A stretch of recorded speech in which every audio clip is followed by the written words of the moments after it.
स्वामी समर्थ. आज आपण पाहणार आहोत स्वामींचा खूप छान उपदेश. आज आपण पाहणार आहोत स्वामींचा खूप छान उपदेश. सतत परिश्रम हाच धर्म आहे. सतत परिश्रम हाच धर्म आहे. आपले कर्तव्य कर्म करून नेहमी महाराजांची भक्ती करावी अशी त्यांची इच्छा असते. आपले कर्तव्य कर्म करून नेहमी महाराजांची भक्ती करावी अशी त्यांची इच्छा आहे. धर्मासंबंधांच्या विशेष भानगडीत पडण्यास महाराज आज्ञा देत नसत. धर्मासंबंधांच्या विशेष भानगडीत पडण्यास महाराज आज्ञा देत नसत. जप, पूजन, भजन यात जास्त वेळ घालवणे महाराजांना आवडत नव्हते. जप, पूजन, भजन यात जास्त वेळ घालवणे महाराजांना आवडत नव्हते. उगीच वैराग्याचा वेश करून भांग गांजाला दूर राहणारे कोठारजी साधूंचा महाराज मनापासून चिटकारा करीत. यातून जो उद्योगी व भक्तिमान असा असेल त्यालाच महाराज स्वतःच्या जवळ ठेवून घेत असत. आळशी व दीर्घसूत्री माणसात प्रसाद देऊन महाराज लगेच परत जाण्याची आज्ञा देत असत. जो भक्त महाराजांना आवडे त्याला ते लवकर प्रसाद देत नसत.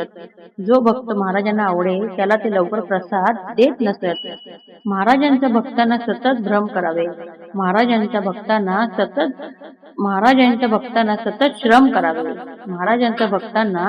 सतत श्रम करावे असाच उपदेश असे. वास्तविक या जगात उद्योगी मनुष्यच सुखी होतो. आळशी माणसाचे हालच होतात. जगदीशाची इच्छा श्रम करून या जगाची राहटी कायम ठेवावी अशीच आहे. म्हणूनच गीतेसारख्या आपल्या महान ग्रंथात स्वधर्म हा मोठा सोयीस्कर मानला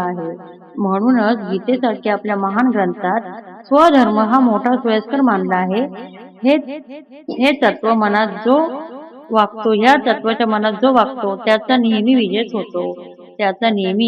होतो असे महाराज म्हणत असत. श्री स्वामी महाराजांचा उपदेश व त्यावेळेस देश व कला असा अनुरूप असे. श्री महाराजांचा उपदेश त्यावेळेचा देश व कला असा अनुरूप असे. हे यावरून सर्वांच्या लक्षात येईल. महाराजांचे प्रत्येक भक्त त्यांचा हा उपदेश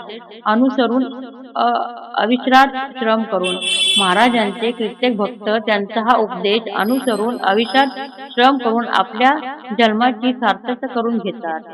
आजही आपण पाहतो आळसास थारा देऊन आळशी लोक आपल्या धर्माचे मात्रे करतात. हे आपण नेहमी पाहतो.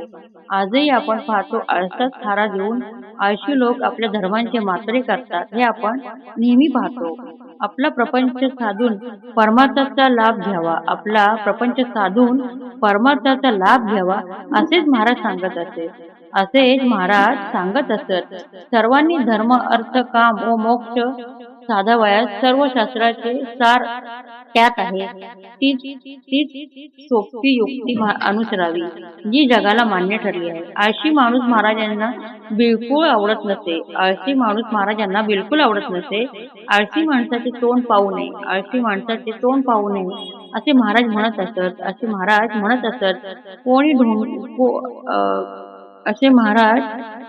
असत.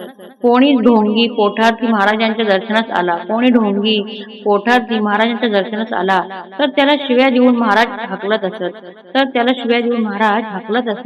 महाराज आमचे कसे होईल असे म्हणून कोणी विचारू लागला तर काय रे तुझ्या जवळ बैल नाहीत का म्हणून त्याला प्रश्न विचारत असत. याचा अर्थ बैलाप्रमाणे सतत काम मेहनत करून माणसाने आपली उपजीविका करावी असाच होत. उगीच रडत बसू नये. प्रयत्नांती परमेश्वर साह्य देतोच. थोडेफार तरी ज्ञान प्राप्त होण्यास श्री स्वामी भक्तीचा मार्ग दाखवतील. असा दृढ विश्वास भक्ताने ठेवावा. दुःखी कष्टी जीवनाचे परिपालन करण्याकरिता श्री स्वामी समर्थांचा अवतार झाला आहे. दुःखी, कष्टी जणांचे परिपालन करण्यासाठी श्री स्वामी समर्थांचा अवतार झाला आहे. श्री स्वामी समर्थ.